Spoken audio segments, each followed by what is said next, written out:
All right, so this bad boy is installed in here. This is more traditional, like a walk-in fridge, and it's already leaking over here. We're gonna replace this because we've had more than one of these explode internally and lose the entire refrigerant charge. Bubble City, we've ruptured. So we really don't recommend these. We should update all the carrier alignment kits, but this new unit is just asking for trouble with these. We've seen them fail catastrophically before.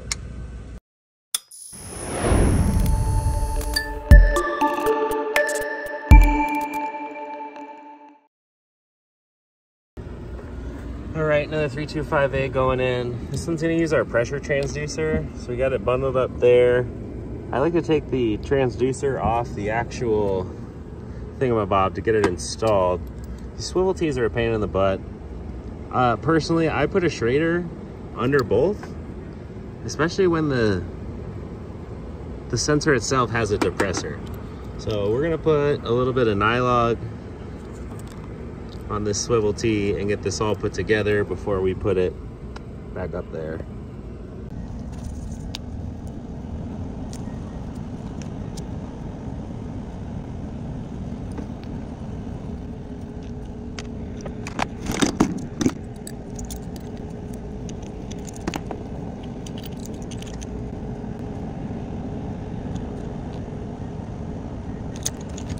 That should be good.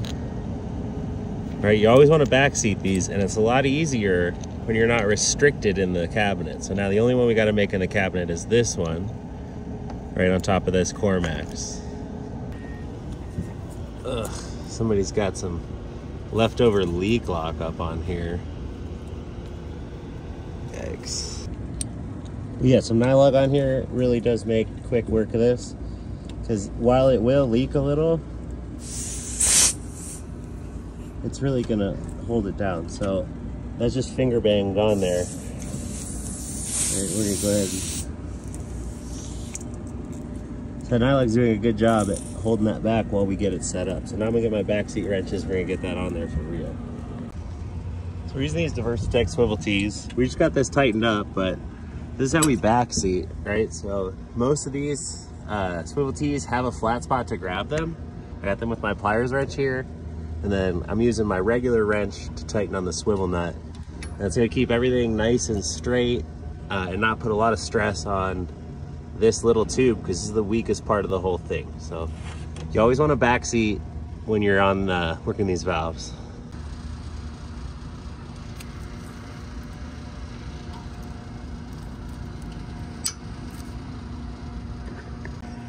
All right, let's walk this wiring really fast, 325A. So line 1, motor 1, this has to go to the same side that feeds the common of the capacitors, right? Line 1. Line 2, right, we're taking off of the other leg, right? We have a yellow and a black. They're actually coming off right here and up into here. And then motor 2, this heads to our 2 condenser fan motors. The junction is right there. If they ever need to get put back in the factory wiring, we like to leave everything alone so that everything is reversible. We have our jumper in for our control voltage, and it's coming off of our first stage compressor. And then we have on this one a pressure transducer, right? Since this is a bigger unit, we like to use the pressure transducer on the bigger units. And then this bad boy, we want the red wire, right, needs to go to 5 volts. The black wire needs to go to ground, and then whatever your other wire is goes to your P1 if you're only using one, and then your second sensor will go to P2. So if you have more than one sensor, you're gonna have to double up these red and blacks, and these two will get individuals. So these carrier units are kind of annoying because this panel needs to be in place to do your air side or your refrigerant testing, but unless it's perfectly installed, it just wants to sit low. So the way I get this done, I put a screw and a screw. So this is if it was sitting on the roof, right? Air's gonna go in here, we're not gonna get a good read. So we go ahead, hook it on our screw, right? And then we use a longer screw on this side because of this right here. That sits there and we're good to go. So that's how I get it done. All right. So we've programmed it only one time just to tell it that this is a pressure transducer, not a temperature sensor. It's found a pretty happy spot. We're in a call for reheat dehumidification at the moment. All right, my liquid line pressure's a little lower than I'd want, but in reality, low side's looking pretty good. So again, this is the out-of-the-box setting once converted to the pressure transducer on the 325A. All right, so I just want to talk about how to program. So this is the 325A. We're in the Omni app. So when you go to set one of these up, it's going to look like this. We're going to have temperature as our probe type. So we need to switch that to pressure. The set point, 350. So it says right down here, set point determines the temperature / pressure at which the fan will operate at full speed. So 350 is a pretty good starting point. We typically want to see like 320 minimum discharge on 410A.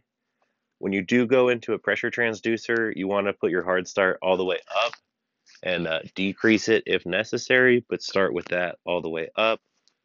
And then your minimum output voltage, you can start that at 25 is fine and adjust.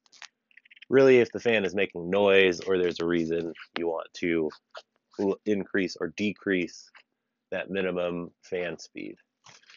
And then when you're ready, program the device, get it up, touch the thing, and then hit program. This has been interesting to watch. So this is a reheat dehumidification setup. And you can see we were in off, came into reheat, switched to cooling. There's our coil temperature started to fall, switched back to reheat. Right, and that's gonna drive our temperatures back up.